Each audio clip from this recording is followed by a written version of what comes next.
කොහොමද ඉතින් කට්ටියට අද පටන් ගන්න යන්නේ හොටෙල් කතාවෙත් දිසා. මේ මොනවාද මේ කතා කරන්න යන්නේ? දිසා කියන හොටෙලේ තමයි මින් ඉදිරියට කතා කරන්නේ. ගමක ඉපදිලා දුෂ්කර ජීවිතයක් ගෙවලා නායකුත් ප්‍රශ්න මැද්දේ හැල හැප්පීම් මැද්දේ ජීවිතේ දිනාගෙන නගරයට ඇවිල්ලා නගරේ වැඩ කොටසක් කරලා රටටකට ගිහිල්ලා ජාති 93ක් එක්ක වැඩ කරලා හදාගත්ත කැරක්ටර් එකක් ගැන දැන් කියන්නේ. හොටෙල් කතා විත් දිසා කියන පේජ් එක තුල ඕගොල්ලන්ට ගොඩක් ස්ටෝරීස් අහන්න පුළුවන්. ඒ කතන්දර තියෙයි, ඉන්ටරෙස්ටිං දේවල් තියෙයි, ඉගෙන ගන්න දේවල් තියෙයි.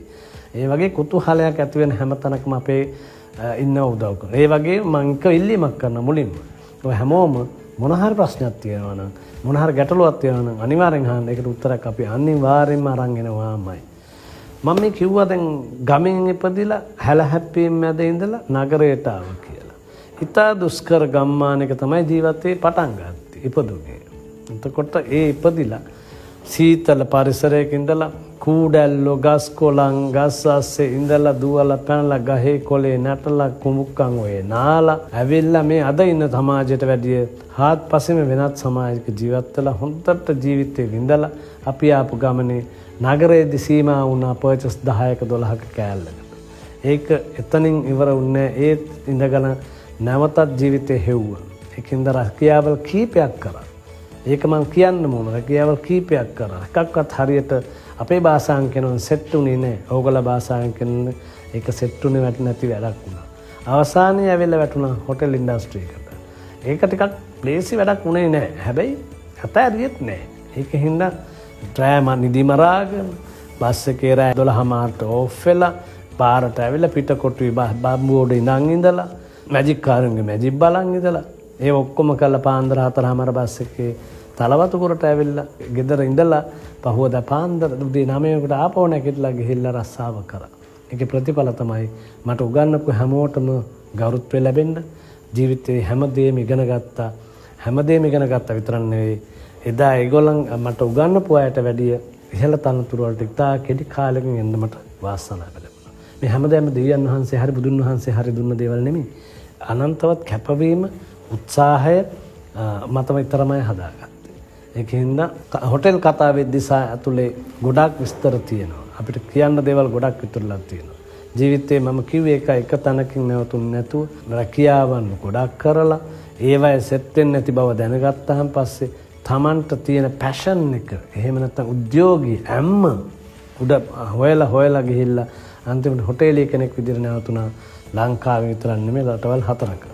ඒකින් වුණාම එකම දේ තමයි ජීවිතේ දින්න යම් කිසි තලයකට ආවා භාෂාවල් කතා කරා ඕ ලෙවල් වල ෆේල් වෙච්ච විෂයක් වෙච්ච ඉංග්‍රීසි භාෂාව චතුර ලෙස කතා කරන්න පුළුවන් වුණා. අදටත් අඩුපාඩු ඇති. මම ඉංග්‍රීසි මාස්ටර් කෙනෙක් නෙමෙයිනේ.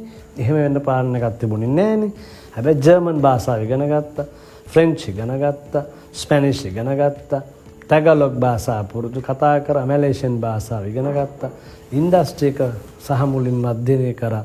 අදටත් ඒ වගේ මෙතනින් ඉවරලා උගන්වනට අමතරව උගන්වන ගුරුවරු බලා ගන්නට අමතරව රැකියාවල් හොයලා දීලා දරුවෝ යහමකට යවලා ලෝකෙට සමාජයට පණිවිඩය දීලා හොඳ අත්දැකීම් දීලා අපි මෙහෙම කරගෙන යන්නේ මේ සමාජයට අපි නිර්මිලේ ඉගෙනගත්ත අධ්‍යාපනයට පින් සිද්ධ වෙන අපි ගත්ත දේවල් සමාජයට සාධාරණ විදිහට බෙදා දිය යුතු නිසා මේ කතාව අවසානවලදී මේ කතාව අහලා යම් කෙනෙක් උද්‍යෝගයකටපත් වෙලා අපි කියනවා ඒක ඉංග්‍රීසියෙන් කියනවා ඉම්ප්‍රෙස් වෙලා එහෙම නැත්නම් මොටිවේට් වෙලා යම් කෙනෙක් කියනවා නම් දිසාට පුළුවන් වුණා නම් ඇයි මට බැරි කියලා අන්න එතනට එන්න මම උදව් කරනවා මේ ලංකාවේ ලෝකෙ කොහේ හිටියත් පුතේ අපි ළඟ තියෙන ඕගලන්ට හැම එකකටම උත්තර විභාග පාස් වීම සහතිකයක් ලබා ගැනීම නෙමෙයි අධ්‍යාපනය කියන්නේ.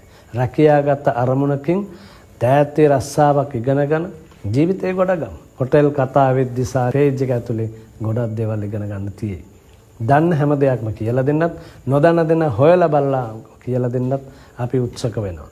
ඒකෙන්ද අපිත් එක්ක ඉන්න මේ කතාව දිගින් දිගට බලන්න මේකට කමෙන්ට්ස් කරන්න විවේචන සහ appreciation එහෙම නැත්නම් පැසසුම අපි දෙකම සාධාරණ බාර ගන්නවා.